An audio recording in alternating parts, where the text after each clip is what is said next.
Today we're going to hear from Jos. Jos is a rugby player, third year at Manchester University. Jos, we've talked a little bit about events, some events that have kind of gone on and helped people as kind of catalysts for the conversation in their teams. So we talked a little about the sports quiz with Jack, and we saw the dodgeball in action a couple of nights ago.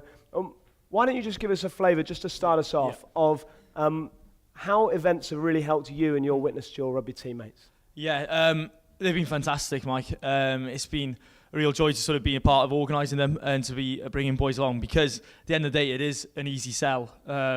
So sell the dodgeball tournament is basically be like, guys, come along, we've got an hour and a half in a sports hall where it's going to be absolutely buzzing, the tunes are going to be rocking, the intensity is high, the competition is fierce. It was so fierce actually. Two of my teammates managed in the first game to knock each other out when they were diving for the ball and ended up in A&E because they cut their heads open. So that is just how fierce it gets. If that's not a reason to put on a dodgeball tournament, I don't know what is. Exactly, you know? Mate. And as a sports person, it really does appeal. And the boys came along, and it was just provided a brilliant catalyst for many conversations with boys that I'd never had conversations with before, and it totally sort of changed their view on sort of what the Christian message really was. Great. And I know you guys in Manchester have done a few different things, sports quiz as well, five-a-side football tournament along with the dodgeball. Let's head back to earlier this year, last year now, 2017, isn't it? Yeah. Last year's Manchester Christian Union Events Week, and you guys decided to put a dodgeball tournament on the Sunday night just before the Events Week started. Yeah. It was a privilege for me to be up that week with all you guys. And just tell us about how that particular event went for your with your rugby team and your kind of, I suppose, emotions through that as well. Yeah, I was really excited. It was the start of the missions week. You were up for the week, Mike, with a team of guys from CIS, so it was a really exciting time, and I was buzzing for the Sunday night. It was going to be a real sort of platform for a week of events to share about Jesus with the boys.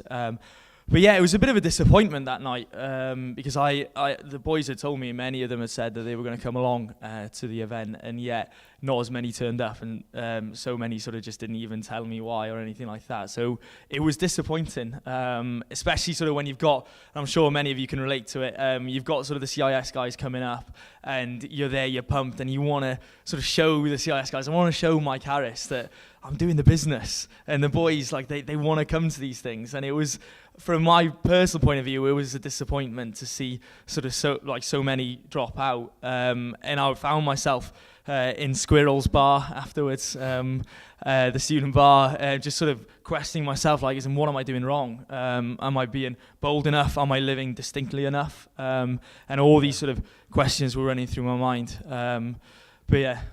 And as you sat there and thought about that with a few mates, what was it that God taught you through that kind of experience about your motivations behind trying to bring people to events? Yeah, totally. The reminder was in my first year here at Clubhouse Extra, we were looking at Matthew 9, looking at sort of Jesus's tactics as he goes into mission, and looking at the fact that Jesus is Lord of the harvest, and that he's sovereign, that he holds all things in his hands. And the reminder that I got that night as I was sort of looking on myself and thinking, what are you getting wrong? Like, what have you got to sort out now to make sure next time you're not going to be as big a failure as you was that time? And I was just reminded that we looked at it in Matthew 9. Jesus says, I am Lord of the harvest, therefore, and he is the one that saves, and he will save whoever he wants, whenever and however. And that is such a liberating thing when you start applying that to your life, when you realize actually it isn't down to me. God is the one that saves. He is the one that draws people to himself. And sort of then you can sort of sit back and breathe a little bit, which is just a joy. And you decided in advance that you were going to put a dialogue dinner on to try and make use of the that events week in Manchester the next night. Yeah. And so just follow that journey on for us from the Sunday night in Squirrel's Bar through to Monday night where you've got a dialogue dinner coming up. Yeah. And you're trying to put into practice what you've just been working through. Working through, yeah, definitely.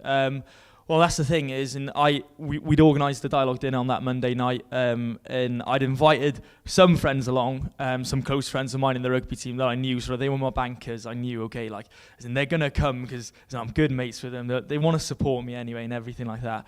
But actually, again, as I was reminded of Matthew 9, well, what follows on in Matthew 10 is that you've got Jesus tells his disciples to go after the man of peace, and I remember Dano speaking on it, and he said in our first clubhouse extra, he said, as in we should never negotiate for God who that person of peace is, and therefore we shouldn't negotiate before God who hears and who doesn't hear the gospel.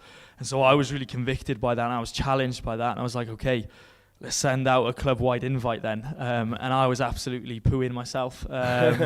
And you type the message on Facebook, and then you sort of like, nah, that sounds too Christian. Like, let's sort of take a few things out, and not enough Christian now. And I remember sending out the invite, and then sort of you have that heart in the mouth moment. And you're like, okay, let's just wait, let's see. But as I was doing that, I remember talking to you, Mike, and being like, actually, do you know what?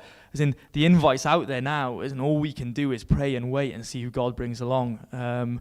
And yeah, amazingly enough, as in, boys sort of started to respond, and they were like, this sounds great, we're coming. And we found ourselves packed in my tiny lounge, 20 of us sat down having a curry, and Mike sort of went through a gospel outline with us, and then just the chat continued from there, which was fantastic. And so help us to understand a little bit more about a dialogue dinner. We've talked, mentioned it a couple of nights.